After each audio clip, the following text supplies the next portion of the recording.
Put your red shirt on and a brown coat too. Everybody's joining the crew. We got just one ring, let we rule them all. Hope would remember your call.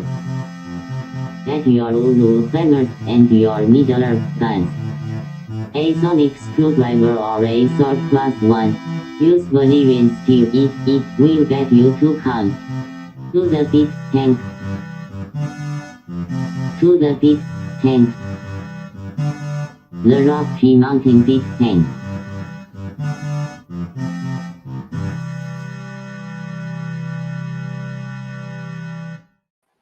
Hi, I'm Guy. Hey, I'm Troy. And this is Geek Tank. That's Alex down there. And yeah, my computer just did the black screen. So this is your we don't know if Troy's going to vanish size podcast. Right. So we have a special guest with us, our friend Alex, who will hopefully be joining us for far more podcasts. So welcome, Alex. Hello. I'm Alex. The last few minutes we were opening up there, did my screen go black? Did it show that? No, but I'm seeing you are starting to like glitch a little bit. Okay. Slowdowns, audio glitches, freeze frames. Over to the other side. Okay. Yeah. Well, just know if I might get booted because my computer's acting all weird and I don't know what's going on with that. Yeah, but I don't seem to have that problem, so I don't know what's going on. As long as one of us is in here, it should not shut down. Right. So even if both Guy and I get booted, you should just be Alex staring at the screen, going, "Yep, his eyes getting bigger and bigger." Okay. I got to switch over to normal comments here so I can see when Brent says hi, since we have a regular viewer who shows up and don't want to ignore him. All right, so today we were going to talk about Microsoft's purchase of Activision Blizzard, and Guy and I are not. We don't have our fingers on the pulse of that, but we can smell the corpse in the room, but we don't know much else about it. Whereas Alex has probably done autopsies on it. We don't have our fingers in it. Gotcha. Right. That's where we're going with this. Whereas Chelsea, has like all the corpses stuck in little jars on her shelf and categorizes and them. She just sticks her fingers in it all the time. The jars. The jars, that is. Okay. All right. We lost Alex. Just got booted. I was wondering if he was just staring at us because we were being if he was just stupid. I know. So clearly it may be that we may be having a problem with StreamYard. No. My computer problem is definitely my computer. Because I've had it happen at least once before where it just like decides it's going to shut down. Right. And I'm not seeing any viewers right now either. Any of my what? I'm not seeing any viewers. Oh, viewers. So, I had Brent and Donald on my show, 8 minutes ago? 9 minutes ago? So they should be connecting, but I'm not seeing I'm going to jump in here and see if we're on Facebook. Yeah, no, it says we're live. Yeah, so. No. It says we're live and by Facebook is still running. But, yeah. I will just message Alex and tell him just to jump right back in. Click the link again. He said his internet crapped out, restarting modem. I'll put no worries. We'll buy time. We'll sit here and talk about stuff. Well, I could talk about the stuff that's Alex would not need to interject on anyway. If I can get my computer to open its correct thing here. Let's see. I see. It did close all of my windows that I had open. So, what I was going to, oops. Hey there, Alex. Welcome back. Oh, this happens again. I might just run over to Guy's place. Right. It's certainly an option for you. It's not that far. We're going to be walking together after this anyway. So I'm going to see if it, a daily walk. Oh, now I'm getting intermittent problems. That'll show you. Like I'm now getting the warning that says my connection is unstable. What in the world? Are they just like, is the internet going down? Is this the day? The world. Well, Microsoft heard that we were going to talk about them and they're hacked into us. And the internet went out. So for those who don't know, On January 18th, Microsoft announced that it intends to purchase Activision Blizzard for the tiny little amount of $68.7 billion, which would mark the highest dollar amount ever paid by a tech company for an acquisition. And that it brings with it a whole host of problems or concerns, I guess would be another way to put it. Like the one that's not really a big deal to a lot of people, but I found slightly interesting was the Federal Trade Commission and the Department of Justice has issues of how to deal with this type of thing because they don't want monopolization happening, and there's a chance of it eliminating competitors by doing things like that. Even though the two of them aren't competitors, it's what they call a vertical merger instead of a horizontal merger, meaning it's two different companies on different products merging as opposed to like AT&T buying another phone company type thing. Well, no, wait a minute. Yeah. Microsoft has run Flight Simulator. Yeah, but they're considered a vertical merger Okay. because it's. I mean, they're not, I they're would, not in, except I would agree with that. Except, I mean, one it's of my they're favorite not games considered ever was Microsoft Space Sim. I guess they're not in competition with each other because maybe Activision's not making space sims or There you go. something. But and then the other problem being the question of since Activision is Sony exclusive has Sony exclusive games like Call of Duty, and Microsoft is Xbox, is will they keep honoring that? And they've said that they will, but there was this there's this picture that I had before my computer crashed, posted on Twitter by a French. It was posted in a French game store that said, "Choose your console carefully for if you're purchasing PlayStation 5 or the next thing." Then it's then it's going to be if you're a Call of Duty fan, you have to wonder if the next Call of Duties are going to get ported over to Xbox or stay true to PlayStation. And then we bring in the whole other aspect of Blizzard and Activision having a horrible CEO, human piece of trash. So over in our comments, we have our good friend Dan, of course, exclaiming Wilder and shaking his hands, much like Wheaton. Wheaton! Welcome to the show, Dan. Yeah, we're definitely looking forward to your input on the comments because I know this is an area that you know stuff about too. Yeah, I was gonna say, B-Dan definitely has information on this one too and has opinions.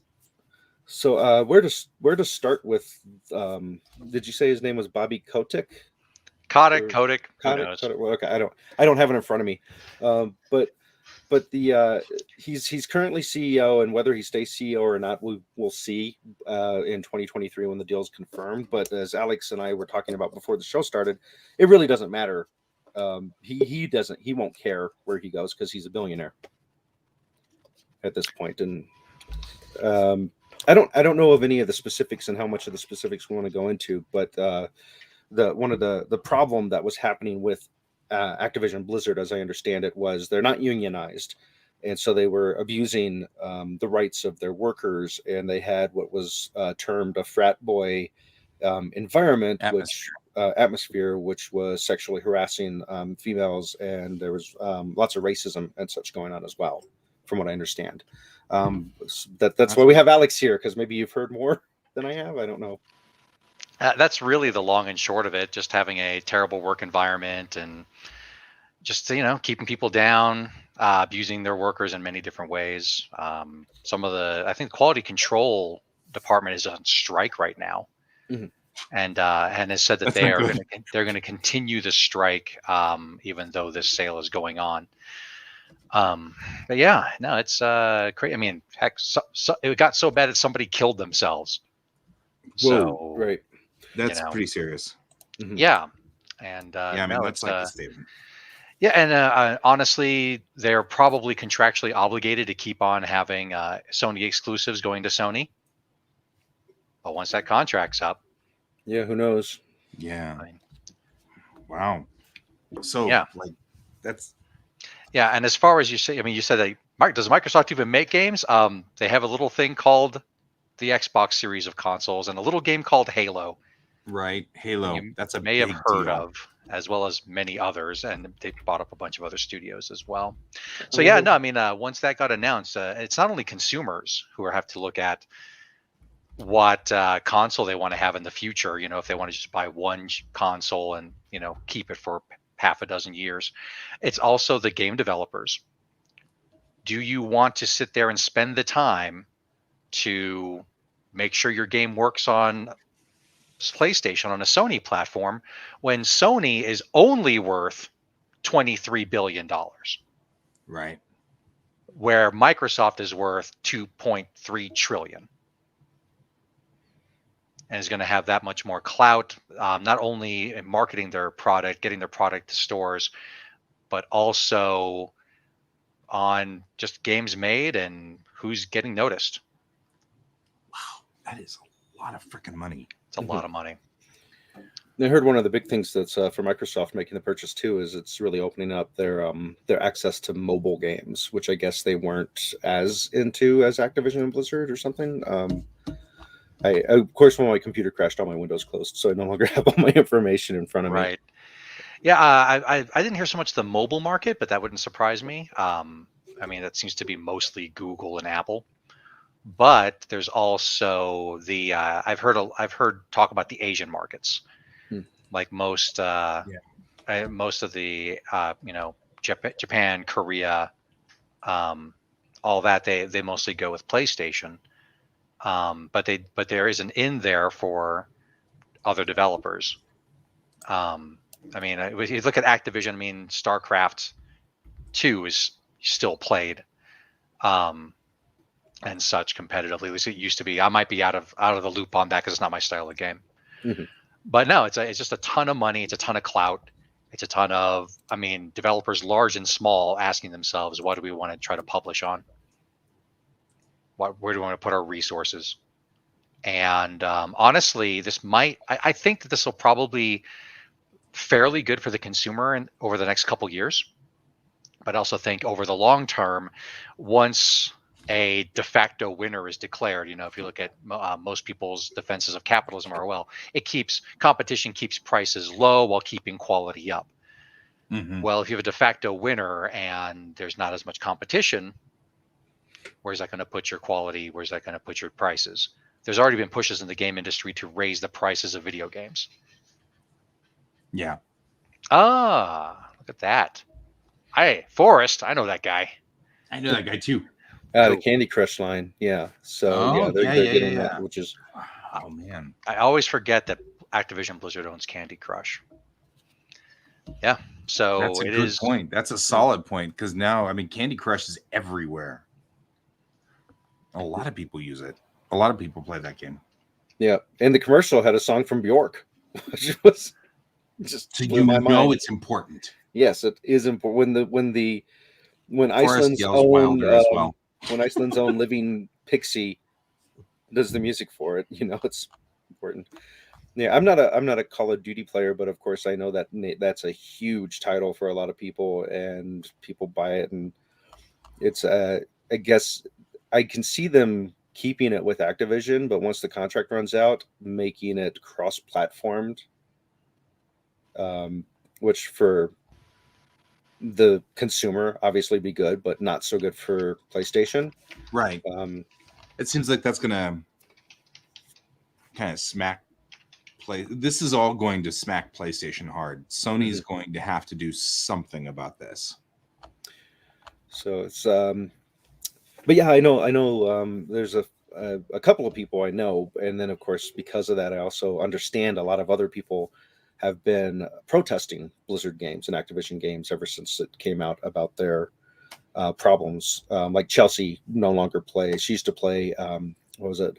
League of Legends? League of Legends? League of Legends is a different developer. Is it? Oh, so maybe that wasn't it. Maybe it must have just been World of Warcraft. Yeah, they're so Heroes of the Storm, isn't it? It's Heroes of the Storm is the Blizzard Activision MOBA, yeah. Okay. I know that she quit playing all of that once that had happened. And she was into World of Warcraft too. At one point, I seem to remember. But I mean, like, we all were playing StarCraft still. Although I feel like there was an era, sort of like a Halcyon era of Blizzard, which was much cooler than the more recent era. Like, the era where in Diablo you could go taunt the cows and and things like that, where they had a little bit more humor. and they were a little bit more. Somewhere along the line, I feel like Blizzard became really way too serious. Because I always felt like that was cute when you could go up to the cow and you click on the cow and you go, "Yep, that's a cow, all right." That was cute. I liked that. That was an era that they were in, and stop rocking the boat. You're making me seasick. There was some great stuff that was sort of a hallmark of that early Blizzard, and I've never really felt like that they've had that level of humor since. I'm not sure how much of that reflects the environment, how toxic, culture? how toxic, because the environment could have been toxic all along. I don't know. I mean, except that was, of course, that was Blizzard of the 90s. That was 20 years ago. So I don't know. I mean, any of it could be. I don't know how many people are still working at Blizzard from that era. I think the thing we can all agree on is that the current CEO of Blizzard's a horrible person. So yeah, nobody's going to disagree on that aspect. So then the question becomes like people taking a stand against Blizzard and not playing their games, would that include the games before he was CEO? It's like, that's. Hey, there's Brent. That would depend on the individual person, and it is such a. I don't know, like it is such a large, influential company itself that pretty much all of us have played Blizzard games. All of us have spent money on Blizzard. I personally once I was getting back into Heroes of the Storm, and then I heard about the strike a few weeks ago. I'm like, well, not gonna play Heroes of the Storm until that strike's resolved. It is free to play. I wasn't paying money. I was playing with my time, which is its own kind of conundrum. I did not purchase the Diablo 2 remaster because of the stuff with the toxic work environment not being resolved. But like I said, that's up to everybody. And I understand if you love a game and such, I'm not going to be like, you're a bad person because you do this. It's like sometimes you love a thing and it's terrible and it's problematic. Well, I guess in some way, this kind of runs back to what we were talking about before, which is separating the art from the artist. We've covered that on several different podcasts, but yeah, when you have like J.K. Rowling's and saying stupid stuff, and then people are like, well, I'm no longer going to read Harry Potter. But then you have someone like Will Wheaton say, well, you have to look at what good did it do, what happiness and goodness did the story bring to you versus the horribleness of J.K. Rowling. She can't take away from you what you've made good out of her creation. Right. And then also I look at the, having made extremely tiny films, even in my films that have ran on no budget, we've still had crew of like 10 to 20 people. A lot of people were there doing stuff. So if it turned out I'm a horrible person, it doesn't mean the product that we've created. Well, you already knew that. I don't hide that fact. Everybody else has still put something into that and it's judging the whole thing. But so it becomes more symbolic as opposed to because obviously like the CEO being a billionaire, he doesn't care if I buy his game or not, but it's showing this is the stand I'm taking to show where I am against the CEO if I were to do that. I kind of feel like when you talk about, say, capitalism in general, the big functional way of making a good capitalism working is to vote with your dollar. And at some point in time, we get to the point in this capitalism where voting with a dollar doesn't matter anymore. They can get enough people at all times to do the things. These companies become so big that it doesn't really matter anymore. So I feel like the next level up on that is protesting in that same manner. So really, I think the value of these I'm not going to read the books or I'm not going to watch the movies is not that we're trying to hurt their bottom line, because it won't. Nothing's going to hurt their bottom line anymore. Instead, it's turning public opinion against him so that at that point in time, a large enough group of people will vote with their dollar, and that will hurt their bottom line. But if I decide not to read Harry Potter, it's not going to make any difference at all. J.K. Rowling now has her millions of dollars that she has made. She's set for life. She's not going anywhere. It's not going to hurt anything. But, you know, if I decide to turn against Alex Corp, you know, that he has invented, and he, you know, and say, I'm not going to do this, I might be one of 6 customers. Well, that's going to affect Alex Corp really quickly because he's a little company. But once he becomes this huge monster, there's nothing that we can do against it. So I think this is a different level of protest. I think this is a different level of function. I think this is more of a social protest and less of a capitalistic protest. Perhaps when it comes to, it is true that if a strike doesn't work unless you have the vast majority of the people engaging in the strike, Mm-hmm. you know, or a boycott doesn't work unless you have the majority of people doing that. Right. And that's just the truth there. But I mean, that getting so big and that you can't do anything about it and you feel powerless. Yeah, that's real. That's real. That's real. And it's not necessarily true, but it's real. And it also, if you're looking at, you know what, if you still want to go out and read, if you don't have the Harry Potter books, you want to go out and read them, you can get them in a used bookstore. Sure. Rowling and the publishers doesn't get any of that money. If you want to, you know, I mean, there are ways to get get executables of games, I have heard. Where but the you people, yourself have never engaged in that people can do to play games. Yes. And it's like people go, well, I want to support the little people who still made the game. Well, a lot of those little people, once a game is ready to ship, they get fired Mm-hmm. in order to make the company's bottom line look better. So you're not really helping them out by buying the game. No. And like I decided, like, oh, I didn't buy anything for Heroes of the Storm, but I don't play anymore because I'm like, you know what, quality control is important. People on strike, I'm not going to cross that picket line. Mm-hmm. Yeah, I've also heard a lot. They game companies pull a lot of this crap that Guy and I saw at a certain antique store that we were part of for a while, where they don't hire you, but they keep you as a contract person or part time, so they can not give you all the benefits, and so then they release you at the end of it, like you said, when they're done for their bottom line. And so there are video game companies that pull that kind of crap. More closer to home, we recently had a strike with the grocery store King Soopers, which was Kroger, I believe, across like on the eastern side of the nation. It's Kroger everywhere else, yeah. And Fred Meyer in the West Coast. And I don't know how it went down for everyone else, but at least locally here in my town, I saw that they were getting a whole lot less business. You know, I drive by and their parking lots would be practically empty.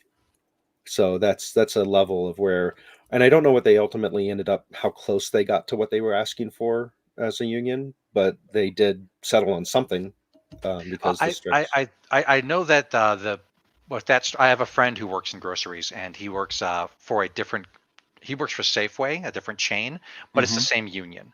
So I don't know if they've actually finalized that yet. But it was, hey, we're going at the negotiating table. Part of the negotiations are you can come shop at us again. The strike is over for now. But I haven't heard anything on that.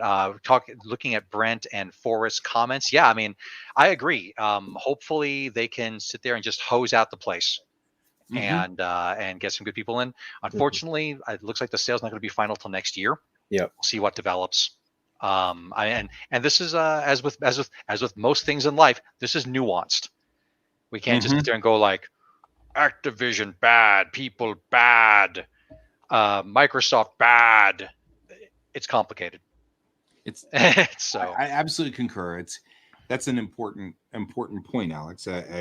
And that is that it's nuanced and complicated, and I agree. So I just want to reinforce that.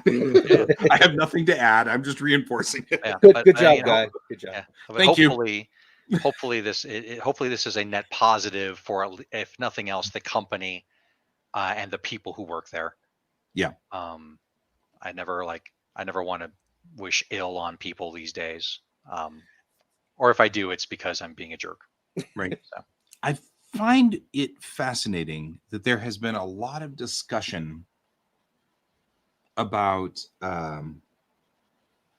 anti-union sort of sentiments. Like the people at King Supers are being, as an example, they're being, selfish or something like that. It's interesting that when employees start to fight for things, the peanut gallery gets involved and decides whether their complaints are valid or not. I have been hearing chatter about how, well, it's not that Blizzard had bad culture, it's that all those people who were complaining were whiners and things like that. That same sort of looped chatter, and I find that an intriguing bit of, frankly, propaganda that I find a lot in our culture, which is, we don't need unions, everything runs fine. And anytime a union decides to go on a strike, everybody says, well, they're just being selfish. But then you find out stuff like, they're being paid, $10 an hour, and they're being given only 38 hours so that they can't hit the 40-hour limit so that they can get health insurance and, things like that. And you're like, no, wait a minute. That's not cool. And, when you find stuff like that out, you're like, no, wait a minute. Well, a lot of it's the propaganda, because like this recent strike, one of the things was saying that they were, I can't remember the exact numbers, but I want to say that they were being offered like 20 something an hour. But if you looked at the fine print, it said up to. And Right. So it's one of those, it's like, no, they're not being offered 20 plus an hour across the board. So it's not that they're being stubborn. It's that some people aren't going to get anything. Right. And so some people were going to get a raise of 6 cents an hour. That was the agreement that they had. And the people who were going to get a raise for 6 cents an hour were the ones who were working for like $14.30 an hour, or maybe $13.30 an hour, or something like that. And of course, this is Colorado. The cost of living here right now is ridiculous. Mm-hmm. And cost of living everywhere. Yeah, but specifically, like in Denver, nothing is less than like $3,000 a month for living expenses. And so, that means that we're still just expecting people to work 4 jobs. Yeah, on the union thing, there's John Oliver did a really cool bit, a piece, I should say, on union busting. And it's November 15th, 2021's episode, which you can see for free on YouTube. But he goes in and shows how they work very hard within companies to like smash having people forming unions, even though they say you can form a union, but then they go and put up all of these flyers and everything saying, you don't want a union because they're bad. Right. Yeah. Now this I think speaks to so in capitalism, everyone's supposed to be self-interested. Everyone's supposed to be able to fight for their everyone's supposed to know what's in their best interest. Everyone's supposed to be able to articulate that and fight for it in writing or in speech. And a lot of people don't have that education or that wiring, collective bargaining. So that way, you have a bunch of people who can do that, and you kind of push your weight on it. And I think it's funny that it's okay for Kroger to be selfish. It's okay for them to want to have as much money as possible. It's okay for them to do these things. But then the people who work for them in capitalism, they're supposed to be able to advocate for themselves in their own self-interest, which another way to say that is they're allowed to be selfish. Right. It's like, okay, well, I understand that you don't want to pay me anything, but I want to get paid everything. Let's meet somewhere in the middle. Right. That I agree. And also, like, to just harken back to a previous tangent, we're talking about, reading the books, playing the games, going onto social media, actual protests, maybe rallying for California to put the hammer on them in their investigation. This is what is called in the activism space as a diversity of tactics. You do a bunch of different things, all kind of pushing toward, if not the same goal, then similar goals. So it is all important. We're often talking about controversies and stuff like that too. Yeah. And so it's just like it just baffles me that it's okay for these people to be selfish and these people not to be selfish. Just shut up, you serf. Right. It's like, I don't wanna. Oh no, is it Russian bot? Oh no. We always get one, at least one. Vunrent. Don't click it. Yeah, whatever you do, don't click on the bot. Can we That's delete on it? that's How does on it that's go? on From that's on YouTube. Yeah, I think I can. Well, I can delete it. we could, Brent tends to go over on there and report them. Oh, okay. Thanks, Brent. Yeah, Brent is good at that stuff when he if he's got a moment. He's got a rough day today, so we'll have to see. No worries. And I don't like to expect him to do that because that's not, you know. For once, I'm actually here, so I can do it. It's over on the. Oh, we got it, Brent. It's on our YouTube stream. Yep, I actually hopped over there for the first time in my life, randomly, because I was just curious to see how many viewers are there and that.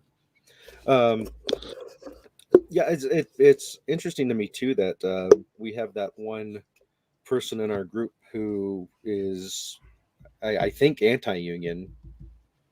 Generally speaking, yeah. And so it's well, and there's a lot of, you know, every time I talk to that individual, the individual's response typically is, well, they just want. It's the propaganda. Yeah, he regurgitates. They just want to. They want all the unions ever do is charge you a bunch of money and don't help. And you know that's because what the companies want you to believe. Well, that's what this individual will say. I believe I know this individual as well, and I will just say, says the guy who's never been in a union. Right, exactly. Well, and to boot, that poor individual has worked for.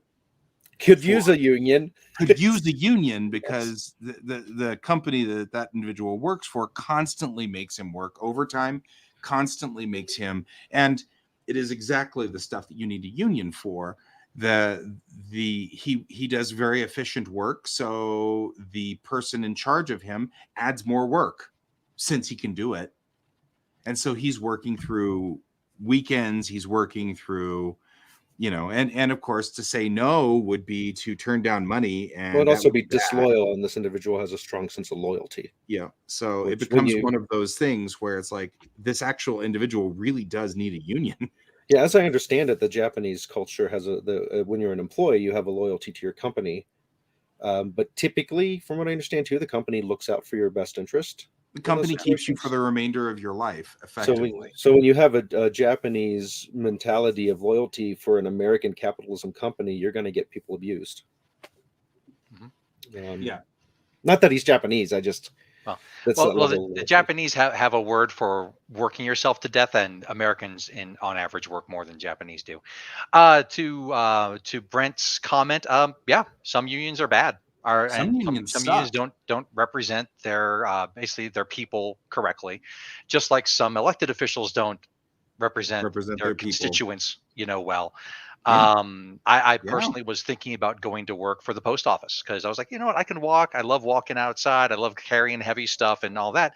And I talked to some people who are in the postal system. It's like they go, no, the union makes it so there's a very draconian structure to it. So it's like if I were to join in, I'd be working like 60 to 80 hours a week for like 2 years. And to me, that was like, that is unacceptable. I don't want to say I work for the post office now. And then when I start working 40 hours a week, I'm like, oh, look, my kid's 11. Right. How'd that happen? How that becomes a union thing. Well, because it's because of how they have structured, how the union has negotiated and has structured the things to go. Right. I mean, I'm just like, Brent. Yep. It's it's just it's just a poor way to do things. And a lot of people sometimes have the attitude of like a bucket of crabs. I've got mine. I'm gonna, who cares about anybody else? And or like, just trying to drag people down. Mm-hmm. And it's like we should all be working toward something good. And as far as like loyalty to the company is concerned, having been exploited in that way more than once in my life, I understand having an overdeveloped sense of loyalty. And I also understand that sometimes people will take advantage of that. Oh, yeah. Yeah. Well, and I mean, I remember times where I was concerned about you for much that same reason. Mm-hmm. I don't know if that's changed much at all. Oh, well, did we talk during our walks? And yeah, where I'm at now, it's I'm on my way out because there's nowhere to go. And I think I finally broke that kind of like how is it benefiting me and my family versus where I need to be.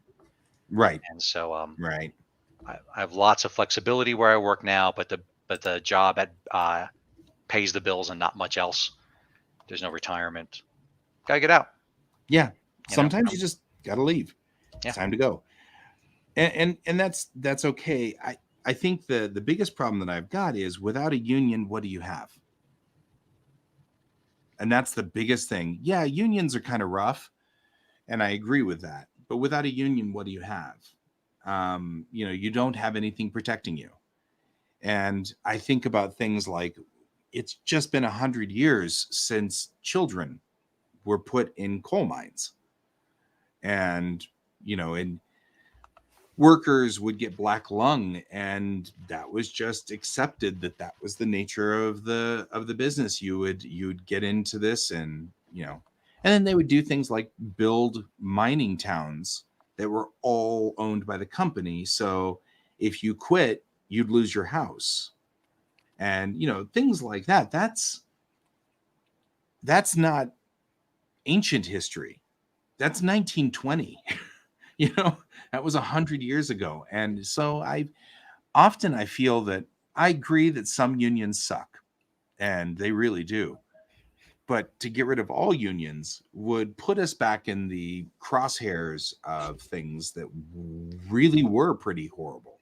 Bad info. Well, just like we were talking about with Kroger's King Supers, there's an issue there. I didn't realize this was so recent. I just found an article related to the union for the Activision Blizzard situation. This article was just posted January 26th, so just 5 days ago. Last week, quality assurance testers at Activision Blizzard's division, Raven Software, formed the first union at a major U.S. gaming company, comprising of their 34-member unit. But last night, the gaming giant, which is slated to be acquired by Microsoft, announced that it will not voluntarily recognize the union. So that's a bad start. We're not up to a good start, are we? And so the newly formed Game Workers Alliance must file a petition with the National Labor Relations Board to hold a union election. So we'll see where this goes in 2023 when Microsoft utilizes or finalizes their thing. My guess is they will just fire them all and start a whole new assurance testers division, because that'll probably be cheaper for them. Feel like that's probably what's going to end up happening. Is we're going to end up with an excuse like, hey, you guys formed a union. That's great, but we got bought out. I'm so sorry. Bye.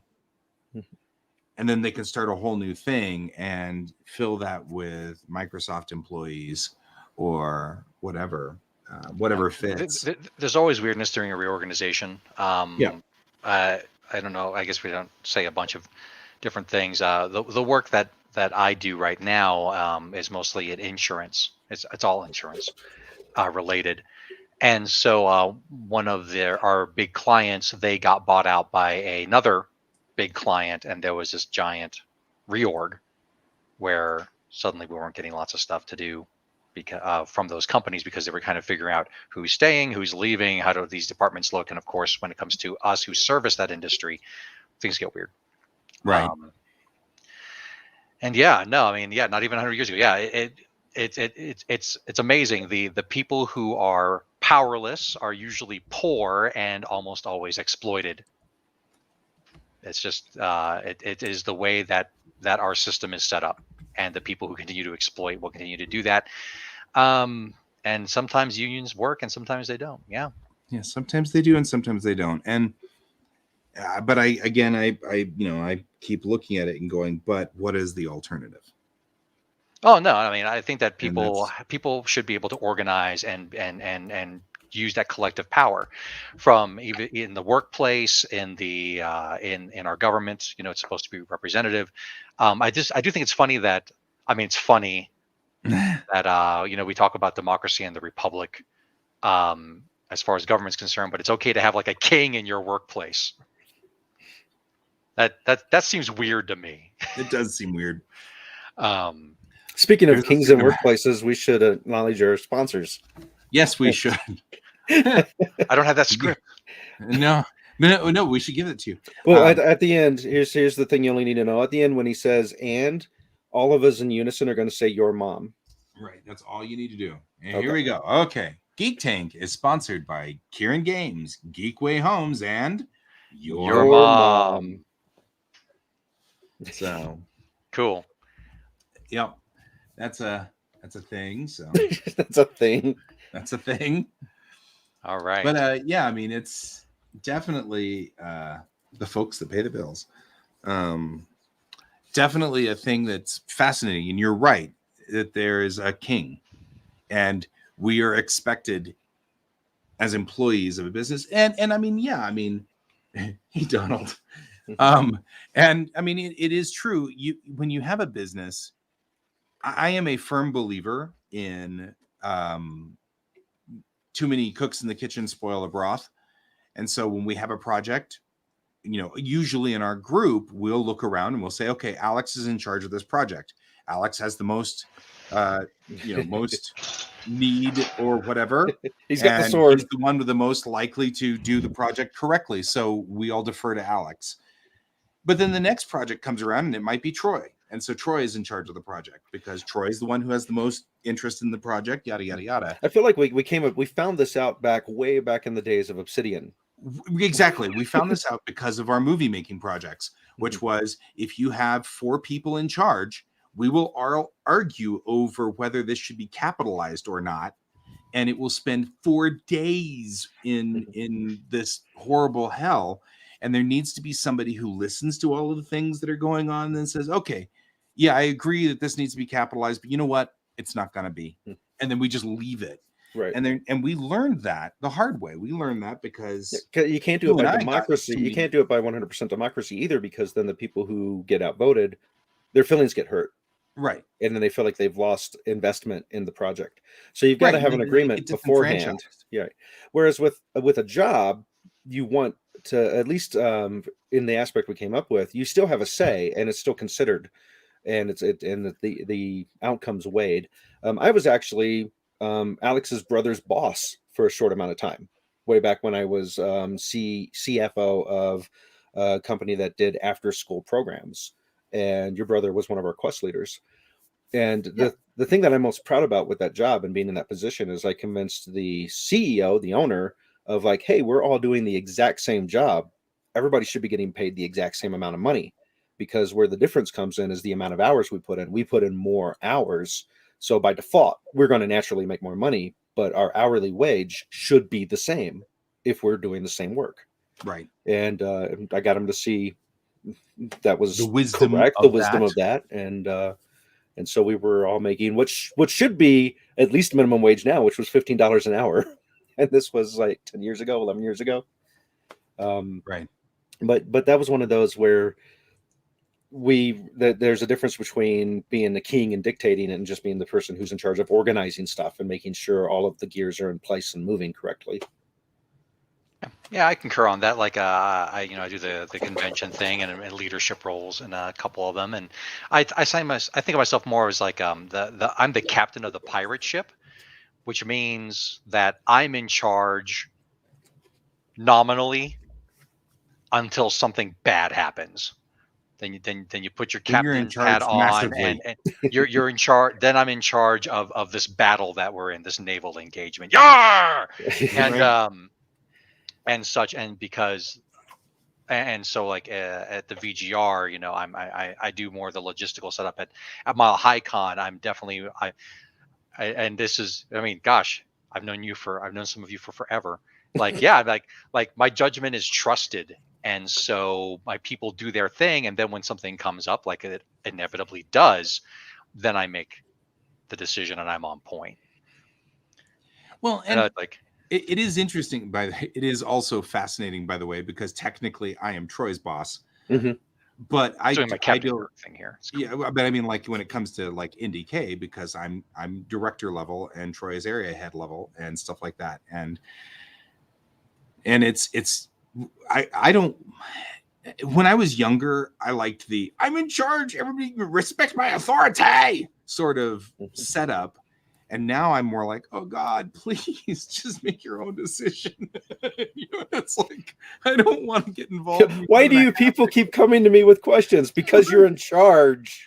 Well, it's like I love Miles to the End of the Earth, but that's exactly what's going to happen on Wednesday night. Is I have to go line by line in his division because he needs me to make decisions on all kinds of stuff, and I'm like, ah. And he's good at what he does, but he needs a director to give him the first starts of all of these things, and so it's totally understandable. But boy, I hate it, and it's a thing. I'd rather just let Troy do Troy's thing and let him do it. Yeah, but I respect the chain of command, so I try not to go over your head when I have a question until I ask you, and then you tell me to go over your head. Yeah, exactly. But that works. That's totally fine. I don't feel like if I boot you up to Amanda, then that's fine. I did my bit. I don't feel like you're like, oh man, Troy just keeps going over my helmet. Right. Yeah. So yes, Force is crazy. Like 20 years. I'm military brat. I moved here when I was 15, and it still boggles my mind. I've been here ever since. So I have people that I know, like Guy, since I was 15, or Troy since I was like 19. Right. It's just crazy. At the Donald, yeah, $11 a month raise, which is better than a sharp stick in the eye, though perhaps more insulting. But no, it's crazy. The markets. What the market will bear. It's like how much they think they can squeeze out of you.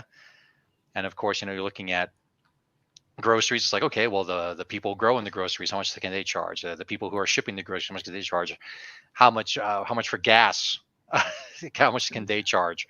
How much can the end store charge? Everybody wants their nut. Well, and though that is, and there is a little bit of, somebody had said, and I had talked on before I had decided, no, I'm not getting into these threads anymore. Somebody had said, they're just being, selfish because now everything costs more. And I'm like, it doesn't though. And they're like, yeah, that's why I said, this is why McDonald's needs to raise their prices. And they're like, well, if McDonald's raises their prices, then hamburgers are going to be like $15. And I said, well, the problem is that doesn't necessarily bear. Japan has a law that requires them to pay a living wage. And so they do. And a Big Mac is still 300 yen or 400 yen. It's still $4. And so it's not like it's a $15 hamburger for a Big Mac in Japan, yet all the employees make enough money that they can pay all their bills.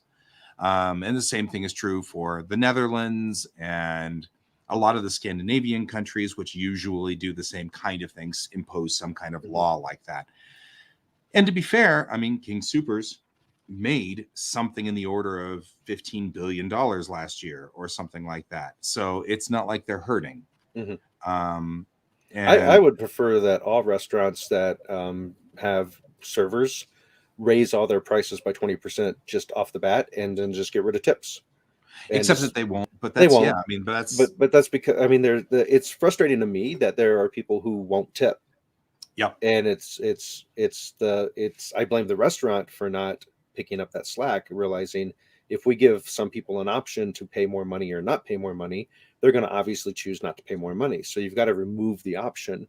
It's growing up for a couple of years. I'm chuckling at Donald's comment about growing up for a couple of years in Germany, I think, is one of the things that affected my opinion of that, because in Germany, tipping is very minimal, of simply rounding up the change, and they call it Trinkgeld, which means drinking money. So you're basically giving them a tiny bit of money to go buy a drink. There you go.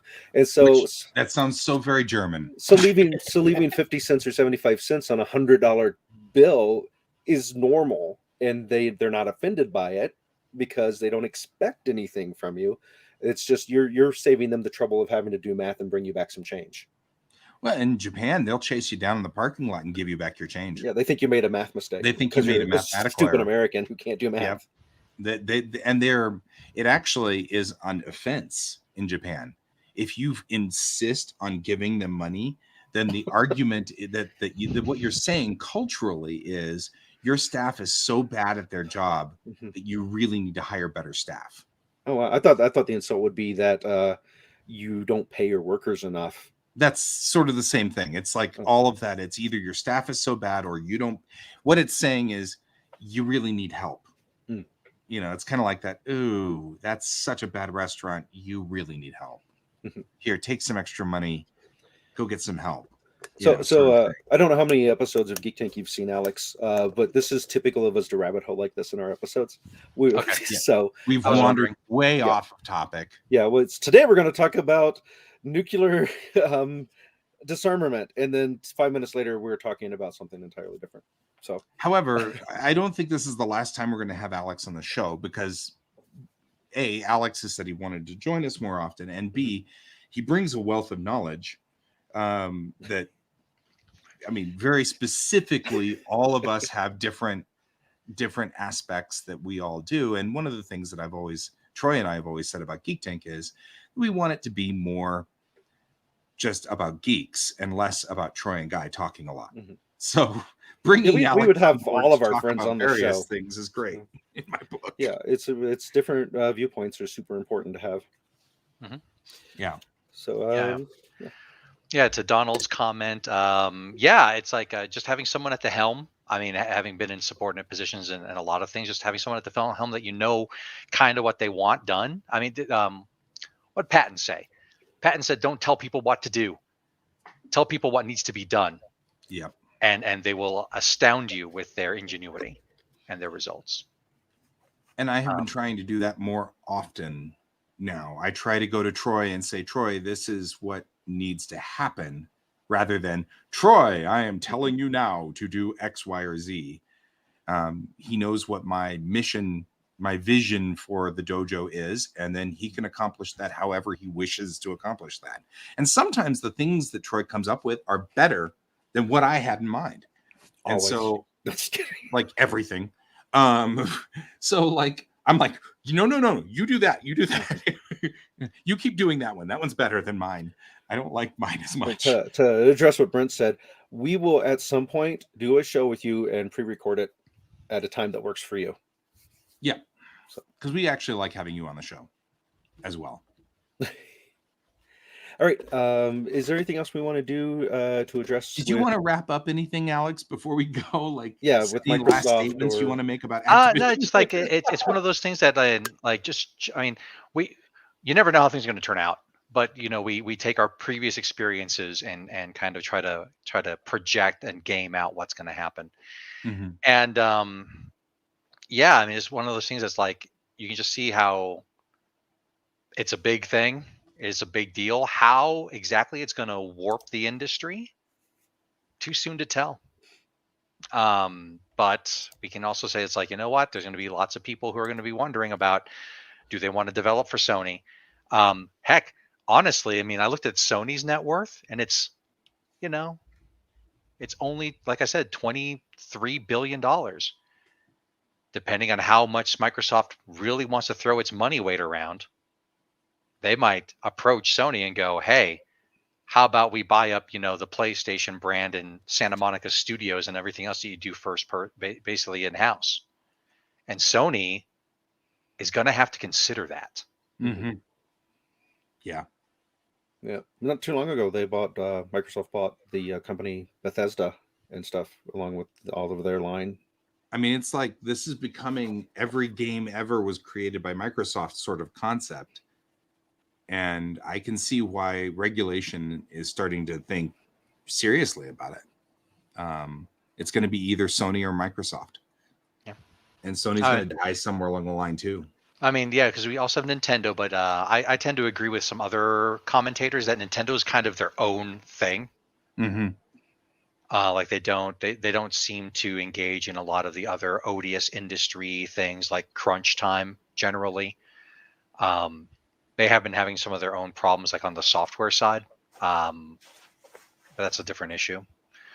But it's it's like I think Nintendo will always be around, being its own weird Nintendo self. But then, of course, it might be difficult for them to get other games that were developed by Microsoft. It might be difficult for them to get games that weren't developed by Microsoft because it's a small team or a smaller company just don't have the resources to port it over. Right. So, and again, you know, if you really want to protest this, I recommend highly Hello Games' No Man's Sky or What is it? Monkey Squad's Kerbal Space Program. Mhm. All of those, Gear Squad and things like that are, like we're doing Gear Squads, Borderlands, things like that. 2K. Well, yeah. And things like that. I mean, if you there are a lot of really good games out there that do not belong to Sony and do not belong to Microsoft. So things to think about as well. Yeah, to Brent, yeah, I mean, like pretty much every platform is happy to put their old catalog out and keep on charging you for it, and they're going to keep on doing that as long as people keep on buying it. I mean, heck, we had Rockstar just put out that terrible Grand Theft Auto remaster. And I mean, everyone's going to try to mine their old stuff to get money. It's just how they're going to do it. Amazon will come out with a new console someday. Yeah, probably. I mean, they already have at least one video game development company under their umbrella to my knowledge. So it wouldn't surprise me, because when you look at net worths, like Amazon's net worth is where's it saying? 1.6 trillion. So we got Microsoft at 2.3 trillion, Google at 1.7 trillion, Amazon 1.6 trillion. Yeah. It's Do you know that the national debt went into the trillions? And I was like, oh, that's horrible. And now I'm realizing that like Amazon and Microsoft could liquidate and pay off the national debt. And that's just mind-boggling to me. That's mind-boggling. Wow. Think about that. Well, on that note, I think we've kind of run out of time. Alex, you can hang out in the green room. Alex has something to say. Brent, I didn't say that it was a good video game company. He quantifies. Yeah. It's like, but you have heard of it. Right? You're the worst video game company I've ever seen, but you have heard of us. Yes. Cool. Yeah, I mean, if we're done, we're done. Cool. Is there a traditional sign off I need to know? No, we're just gonna say say the our same name. thing we say in the beginning, except in reverse. So. We're just gonna add you to the list now, since we forgot to add you to the list the first time. So you get to say you can say your goodbye too. Okay. So do I start? Okay, cool. No. Well then hang out in the green room and we'll see you in a second. And that's all the time we have for today. I've been Guy. I've been Troy. And I've been Alex. And this is Geek Tank.